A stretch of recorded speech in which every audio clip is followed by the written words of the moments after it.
What I had basically, what as far as like why relationships fail, I had an acronym and it's called S.E.L.F. So relationships fail because of self.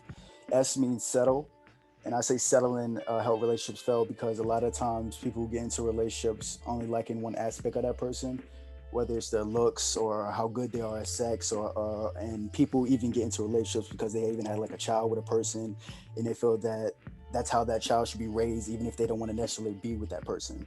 And a lot of times when a person gets into a relationship with someone only liking one aspect of that person, it usually results in them settling. And as time goes on, you're going to end up becoming less motivated in that relationship because that one aspect that you like or just accept will only hold up for so long, and it will fail. And I would say settling is mainly a guy thing, and not to say that women don't settle, because that can happen after a relationship has started, and women might have to deal with weaker men. But I still feel they choose those guys thinking they aren't settling. But I believe women are more conscious in relationships when it comes to leaving if it's not what they wanted. And I don't mean settling as in men having to deal with weaker women most of the time either. I mean men settling for women who aren't necessarily for them. And like I said before, a lot of men can be swayed by looks, or a child, or sex, and end up staying and settling even if they aren't fully content with that person. Uh, like I was the guy who would settle for a woman early on because of looks and because I got that attention, and the relationship would fail because that only lasts for so long. And Brian, Sugar Girl from ODU freshman year, that was one of them. Yeah, that was definitely one of them. I got that attention, and I was like, oh shit, I like that. I need it, and I didn't even like her.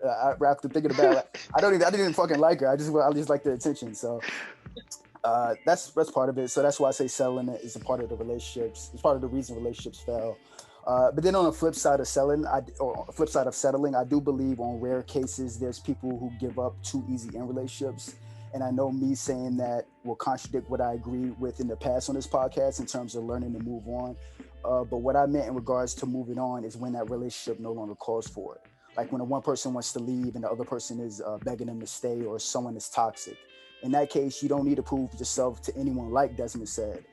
I'm mainly referring to the few that do connect and got their shit together, but don't stay together due to either external factors or because that person isn't exactly who they want their ideal partner to be. And I think what some people have to realize is that finding the ideal person you want is like hitting the lottery. And a lot of people have to have expectations on how that person should be, but if they check off everything, they're essentially matching every number and winning the jackpot. I say that to say that shit is rare. So if a person ends up 5 out of 7 or 6 out of 7, don't be so quick to diss it, because yes, you can do better, but what are the odds of that? Just think of that too. So, I would say that's really more in rare cases. But I mentioned expectations.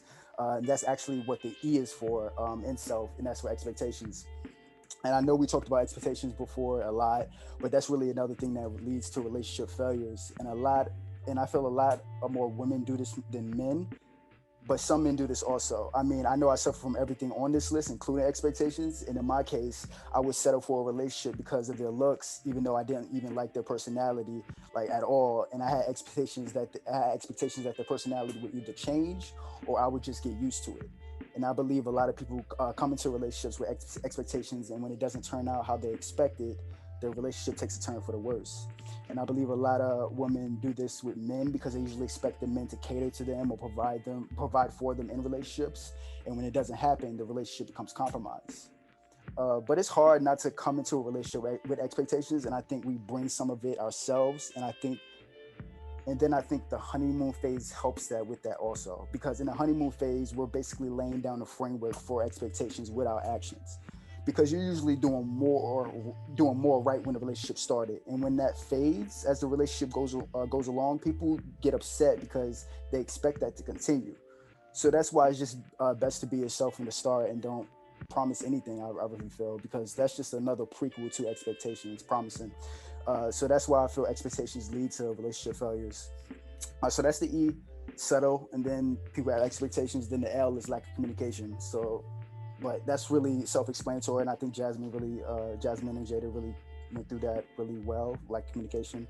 And I think but okay, I did this one, but it's not. I didn't do this as much as the other ones. I say usually it's me, the one that got ghosted because someone couldn't communicate to me that they wanted to end a relationship or something like that.